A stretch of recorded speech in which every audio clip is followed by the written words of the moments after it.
Welcome, everyone, to a very special episode of the HR and Payroll 2.0 podcast. I'm Pete Tiliakis, and this week I'm joined by the founder and CEO of GP, Nicole Sahin. Nicole and I caught up to talk about Davos, right? The World Economic Forum annual event in Davos, Switzerland, which Nicole attends every year. And I thought, hey, it would be great to just learn what you learn. What's the experience like? What's going on there? How do we cut through all the media, right? There's a lot of media around this. You've got presidents attending, prime ministers, economic leaders, the biggest company CEOs, and increasingly HR tech leaders like Nicole. And so I said, hey, let's just catch up. And she was very kind to allow me to hit record, right, on our private conversation. And I'm so grateful for that. And so, look, just hope you'll enjoy this episode. I think there is, like I said, a lot of noise that comes out of Davos. The media really spins a lot of that stuff. And I think it'd be great for someone to cut through that and give us, the real practical pieces that we can work with. And so as HR leaders and HR, innovators out there listening, I hope that this is helpful for you, right? And I hope that you're able to get a bit of an insider's view of what goes on at Davos and what we ought to be thinking about the conversations that were happening there. So without further delay, please welcome Nicole Sahin. Nicole, it's so good to see you again, fresh from Davos. Yeah, lovely to be here. Thank you, Pete. Nice to be with you.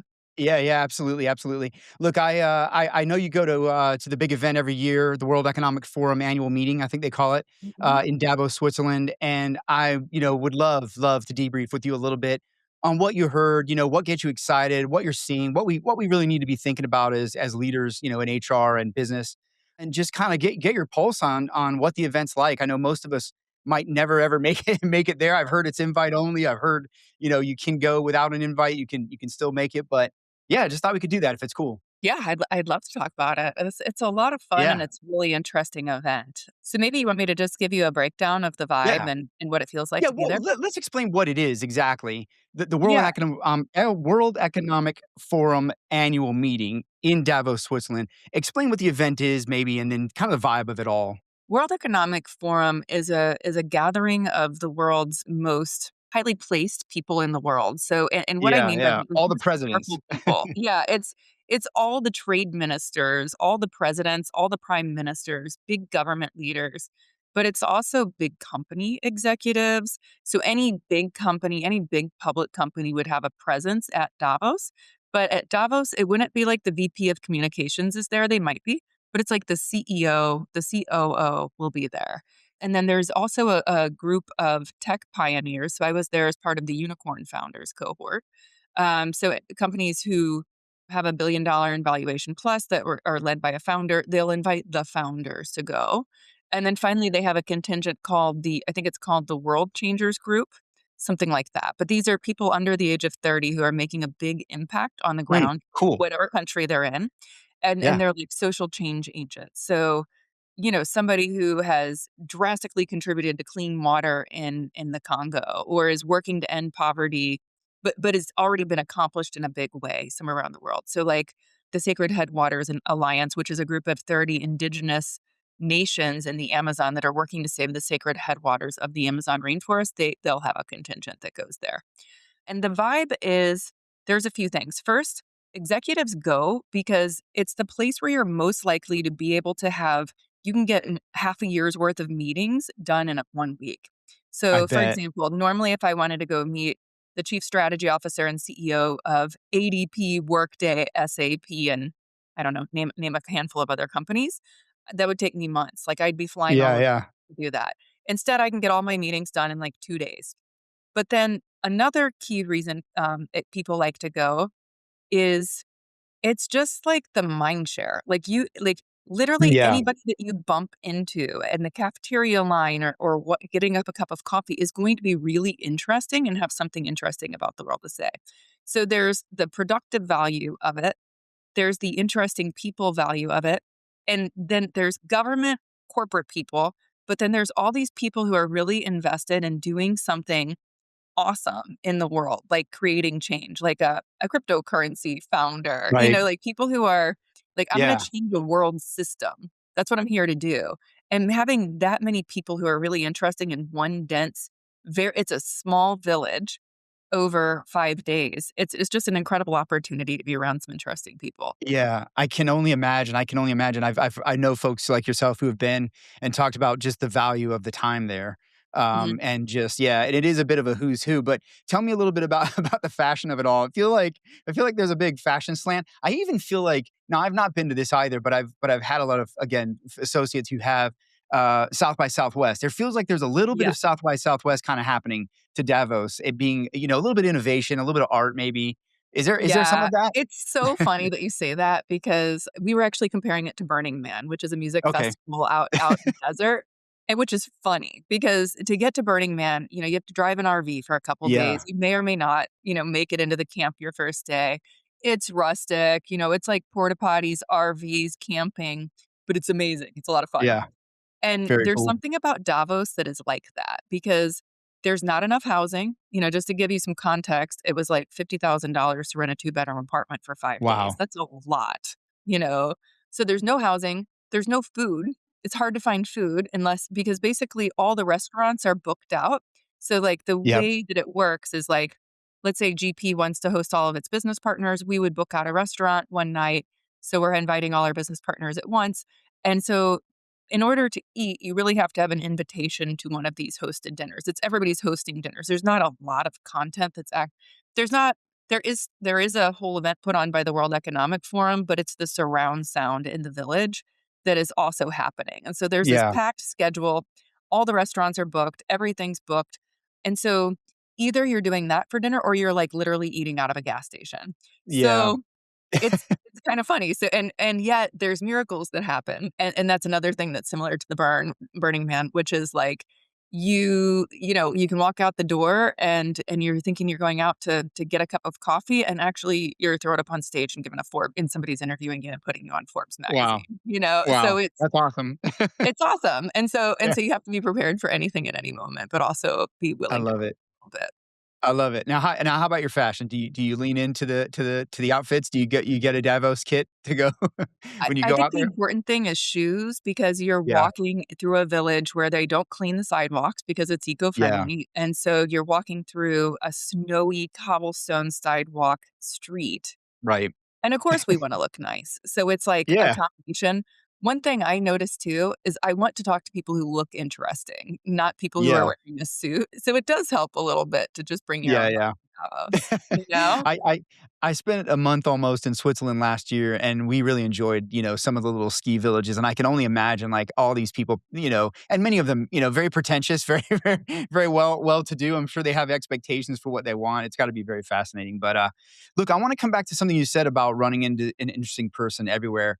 What's one of the more compelling conversations that you had there? You don't have to necessarily name names, but just Yeah. some of the things that you talked about and what got you kind of energized. Oh my gosh. Well, I'll just start like globally at the meta level. One thing for me as an entrepreneur and founder, I mean, I started GP 14 years ago now. And at that time, global remote work, we were at the edge of it. Like people were hiring teams globally, but it was really complex from a legal and tax perspective. It was complicated. And now it's like everybody's hiring everyone everywhere based on the talent is commanding where they wanna live. They're saying like, "Look, I'm like your best engineer coming out of Google, he's got a ticket to ride. Yeah. He can work from his village in India. He can Right? work wherever he wants." It's like even that, we're seeing people test into jobs because now it's not the experience that's necessarily as important as the skill set, and they're getting paid like they would if they lived in London or Silicon Valley, mostly, pretty close, and they're just that's not how we're judging our talent anymore. So, I mean, for Right. me, a couple things that felt really reassuring. First of all, the job market remains compelling and hot. People still need to hire people. It's that's not Right. going anywhere. But also for me, a feeling of we did it, not just us at GP, of course, but like we did it as a global humanity, of being Yeah, able to bring jobs and talent to everyone everywhere. And that's just amazing to witness it over the is. course of a lifetime. There's a ton of human enablement to that, and I think it's, yeah, I've written about that and talked about that. I think there's a lot of human value in the ability of the EOR mechanism to bring people together with that opportunity. So that's Yeah. fantastic. What else kind of coming out of there has you maybe concerned a little bit? I mean, I'm sure AI is a big conversation, but what are something that maybe you came away with? You're like, this is a little concerning. We've really got to think twice about this or think hard. Well, everybody was quite concerned about the macroeconomic, not Yeah. so like the political landscape. So, Donald Trump flew in and spoke, and Macron spoke. Everybody was speaking. Hmm. Yeah. President of Prime Minister of Canada, like everybody had something to say politically. And people just want peace, and business Yeah. leaders want peace and a stable environment. We all want the same things. We want a stable life and a stable foundation on which to be able to plan our lives, plan our business. And when things are changing all the time, it feels really tumultuous. So I Yeah. think this feeling of safety, what used to feel safe doesn't necessarily feel safe anymore. So like at this time, it was like they were talking about Trump was talking about taking over Denmark, and the Yeah. European leaders were really Or worried about Greenland. that. And Greenland. people were texting me and they were saying, "Well, I want to move to Europe," and I was thinking to myself, "The Europeans don't feel safe right now," and Yeah. maybe we're all safe actually because even though there's a lot of talk about all these things, nothing's really happening. So let's just Yeah. so I think there is a sense of fear around the political noise right now, but Yeah. also a sense of, like, waiting to see what happens. Yeah. Yeah. Anything new come out of there around just AI? I mean, obviously, there's always something new coming around, but just anything, any conversations you had, or things that you got exposed to around that kind of maybe changed your lens on what you're thinking about with AI. Yeah, it's actually really interesting. It almost feels like there's a settling into the new normal. It's not like there's suddenly everybody's job is gone. Suddenly, I think some of the fear around that has settled. I do think there's massive fast change in the world, in the economy, in jobs, and everything. But it also doesn't feel like just suddenly there's not gonna be any jobs. Yeah. So, I think people have kind of settled into AI is part of the future and we can embrace it, and it's part of a rebirth for humanity and what's coming next where we can be excited about it, but it's like a birth rather than a death is what it feels. Yeah. Yeah, it's absolutely a disruptor, right? It's disrupting so many things, just like the internet did, just like cloud will, would have or had, and it will continue to do that. And I think it just depends on, this is our chance, right, to decide what we want it to be and what we don't want it to Right. be. And I think that's where, leaning in earlier than later is probably best, right, to begin to That's it. figure out what, how this fits you and how you can use it. So yeah. Yeah. What are your thoughts when you were, kind of because look, like we were saying, like there's so much that comes out of it that's like noise, right? Political noise, the Greenland thing, all Yeah. kinds of stuff. And at the end of the day, I think most country leaders, and I'm sure, and I know most business leaders just want a frictionless way of doing business and things to be cooperative. Do you think that there is any chance in the future that we will see a more cooperative sort of approach by some countries when it comes to employment and taxation and things? Because it is, I almost wonder if sometimes pre EOR or pre mechanisms to handle how much opportunity it suppressed for businesses and for others, and Totally. how some of these how some of these countries have really walled themselves off in a way where it's hard to do business cross border in some cases. So just curious if you think there's any easing of any of that.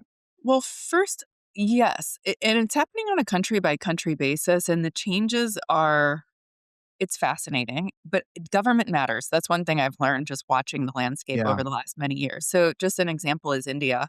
I remember back then it was like India versus China, and it was like there's these two upcoming superpowers, and if you asked them both, they'd say they were neck and neck, and who's going to be the next superpower. But if you Right. went to China, things were accelerating really quickly, and if you went to India, it was like not moving quickly at all, and it was due largely to the bureaucracy and the red tape, which I always found quite just sad because Indian people are so like the culture is so education focused, driven, motivated, entrepreneurial, creative. Like these people have passion and grit, and Yeah. it's a great culture. But at that time, it really appeared like China was going to do better than India. But now, Modi came in.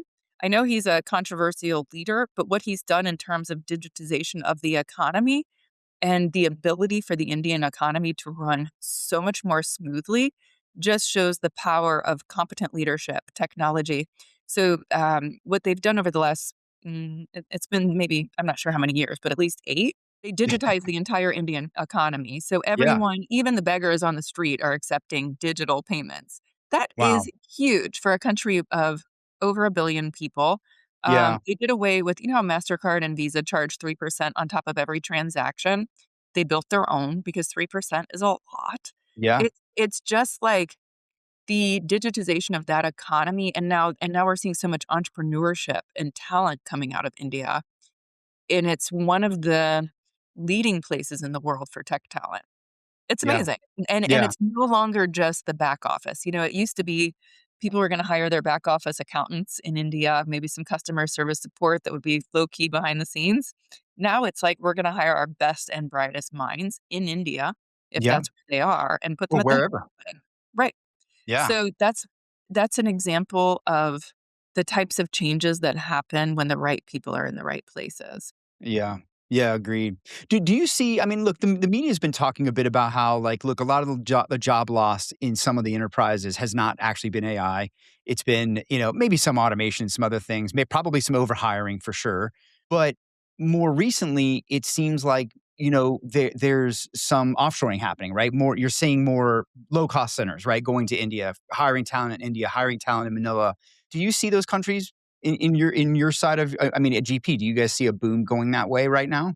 I personally don't see as much talent, like as many jobs going to low cost countries. What we're Mhm. actually seeing, it could be our clients. So our clients are usually hiring knowledge workers. Yep. What we're seeing, people who can work remotely, tech people, there still is a labor arbitrage going on, but we're also seeing what has traditionally been lower income countries, people in those countries wanting to be paid much more really quickly. So the inflation of salaries is huge, huge. Yeah. 5 years ago, hiring a BDR, a business development representative in Mexico was somewhere like 10 or 15,000, maybe $20,000 a year. Now it's at least 5 years later, at least 2 or 3 times that, and don't even quote me, but it's gone up really quickly because this labor arbitrage thing doesn't take into account that the person that you're hiring, cheaply today might be the best Yeah. talent on your team tomorrow. And if you don't pay them appropriately according to global standards, they get hired by someone else who wants them and you've effectively trained them. So yeah, Yeah. we're seeing that quite a bit. I personally think some of the job loss that we're seeing is it could be due to AI, but I don't think it's AI taking jobs. Yeah. What I I agree. specifically see is old mindset, like people who are leaders at the top of an organization who don't have a dive in up to my shoulders and get stuff done with new and innovative technology. If you're running an entrepreneurial organization, you have to let those people go so that other people who want to keep up with the fast pace of times can collaborate and connect smoothly, effectively, and efficiently. Yeah, when you think about these going kind of coming back to that point about the countries kind of working together maybe. I mean, I feel like there's this talent scarcity that's gonna happen where they're gonna really be fighting for talent, right? Countries themselves, we have so many, I mean, you can see the Mhm. That's the interesting. population decline in most major countries. Skills aren't really keeping up. You go on and on, right? Displacement of AI is probably gonna happen at some point in some sectors, heavier than others. I mean, it's good for the global EOR business, but don't you think there's gonna be a bit of a scramble for talent?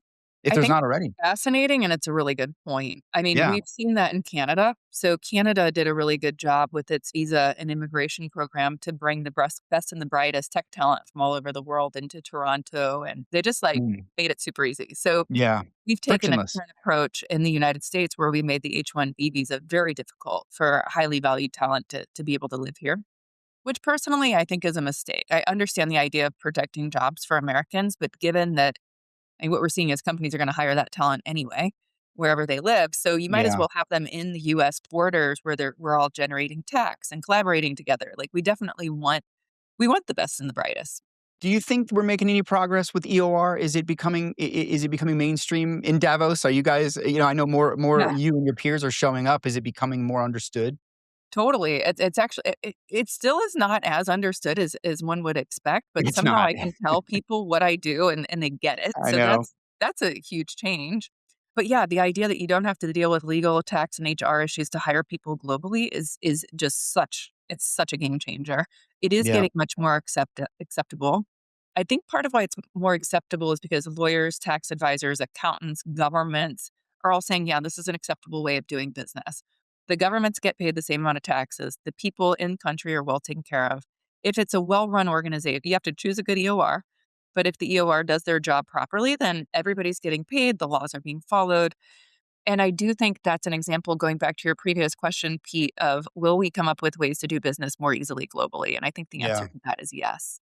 And I think we further have to to. that, not just India, but what we're seeing is on a country by country basis, some economies are much more ahead of the curve in terms of making things easy and digitizing. Estonia, really world class. UAE and Yeah. I've heard the Middle East. Yeah. yeah, they're just moving, and when you digitize things and can track who is the ultimate beneficiary owner of this company, this dollar, blockchain helps. We haven't seen as much of that as I would have expected, but blockchain helps. All of that makes governance easier because what governance is about a lot of times is following the trail of money and being able to make sure that people meet their obligations, whatever they are. Yeah. Yeah. I'm hoping, well, maybe, I guess, stable coins are kind of really that opportunity immediately. Yeah. Blockchain, there's still opportunities of blockchain for sure. But yeah, I mean, I think the stablecoin thing, it seems inevitable. And you're right. I was talking to someone recently. You were talking about how modernizing outside of just the companies, right? The country modernizing, right? Around in India. We were talking about this the other day. I don't remember what country I was talking about. And we were just talking about how you could automate, right? Like so many things in this process of compliance and to and from the government. And I said, well, it really doesn't matter if every business on the planet had the latest and greatest thing, right? And we're completely mature. If the governments don't mature and they don't make it where you operate with them that way, it won't really ever matter how That's true. modernized we are as businesses because the government can only move as fast as, I mean, we can only move as fast as they can. And there's so many things that are still antiquated about so many governments, which again, maybe it's great for compliance, right? Keeps you guys in business because it's a pain in the ass. Um, but it shouldn't be this hard. And I feel like there's it's just got to be easier, right? To do Yes. business and to do things the right way. And in the end, there's mechanisms to help with all that. So Yeah. yeah. Totally fascinating. It's totally fascinating. It is, it is. It's and it's a different flavor everywhere you go. They got different rules in different ways. So it's always every time I look at a country, I always look at these complexity lists and I'm like, you watch the countries move up and down, and it's just the craziest stuff that they're doing. And I'm sure it's very purposeful, but like even just for example, like how much was the ESG conversation there this year with compliance, or how much are you seeing that with compliance? That's Because I feel like fascinating. that's getting bled over into the HR world a little bit. HR, I'm not hearing that as much. That's so fascinating that you mention it. Climate change has a big contingent at Davos, Yeah, so people are caring about the planet, caring about sustainability. ESG, I feel like, in terms of there's different types of ESG, of course, but like the diversity of people and women on boards and that type of thing. yeah, On one hand, that's totally quieted down. People aren't really talking about. Actually, it's almost people are not talking about it. yeah, But the impact of those movements previously remain integrated into the yeah, workforce. So basically, I don't have a number, but the Davos crowd does seem gender diverse. It definitely seems yeah. racially diverse, and it stands true that very few people want to have an all one gender executive team or board. So it's almost like people aren't talking about it anymore, but it does remain sticky. Yeah, yeah, yeah. I've just seen some of the environmental stuff coming into. I think who was talking to the other day. I think it was Asia. We were talking about that kind of dripping over into some of the employee side of things, hiring side of things. But yeah, no, this is great, Nicole. I really appreciate all this.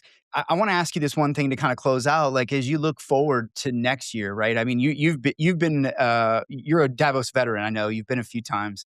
What do you hope we're talking about next year that maybe you feel like this year didn't really you were surprised there wasn't more of? Is there anything? Well, that's funny. I hope that we'll be talking less about politics next year because I would love to see Yeah, a little less drama and things to calm down a little bit. Because in the end, the real change in the world is happening with technology and the collaboration between people. And the politics right now seem designed to keep us apart. yeah, But where the real innovation is happening is when people collaborate on extraordinary technologies. This is an incredible time to be alive. And yeah, I hope things are more settled on that side so that we can talk a little bit more about the amazing improvements that we've made. AI will be much further along. It'll be an everyone, everywhere workforce. The things you said about governance and like the way people are paid globally, I think we'll be a little further along with that too. So yeah. there's a lot to look forward to. Let me ask you that about AI. I want to push on that a little bit. You've spent now a year or more, way more than a year working on it, but certainly have had Gia live, I think, for about a year Yeah. now. What do you what have you learned so far? What do you Oh, expect it's that awesome. is going to happen next? So we launched our beta about a year ago, and then we've had our general go-to-market launch was in, September. And I guess what we found out is big companies are really attracted to it, and it's basically supplements their entire global legal and HR team. So basically, you can ask Gia any question. We're integrating with Workday and SAP. We just got Yeah, listed on ADP's marketplace. So it's becoming mainstream that companies can use this and integrate it into their HRIS system. That basically there's a global HR employment and HR operations team managing your employment contracts around the globe and employment contract handbooks and providing support anywhere you need to hire people. I guess what surprised me about it most is like the size of the companies are willing to engage at the outset, that they're saying, wow, we want 100 seats of this. And yeah, it's big companies, Rackspace. Rackspace is one of our big first early customers.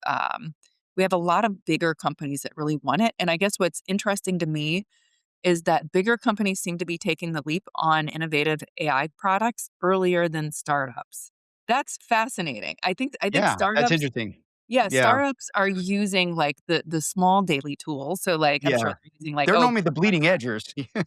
yeah, but they're not looking for Gia to like be their Yeah, outsourced employment counsel, you know? So yeah, so that's been interesting to me. It's yeah. big enterprises moving fast with AI. Yeah, I love it. I've talked about this a lot. I've written about it. I think this is what EOR was always going to be, was this data fabric, if you will, giving you those insights and helping you really, make great decisions, very, very agile, fluid decisions on your talent. And so I love what you're doing. I love the embedded nature of it too. I think it's where it always Thanks. belonged, was Yeah. embedded right up against all the things happening in HCM. So I love that as well. But look, to kind of wrap this up, Nicole, again, thank you very, very much. I really appreciate you. Anything to close out here on Davos? Anything, just to kind of round it out for us? Well, thank you so much for your interest, and I think next year we need to get you in Davos, Pete. Yeah, please. Oh, Yeah. man, I would love it. You give me a press pass, I would be all over that place. I got so many questions. Oh my god, that's awesome. We'll have to think Yeah, about that. Well, I will please look do. I appreciate you. Thank you so thanks so much. much. Thank you. I Take really care. appreciate it.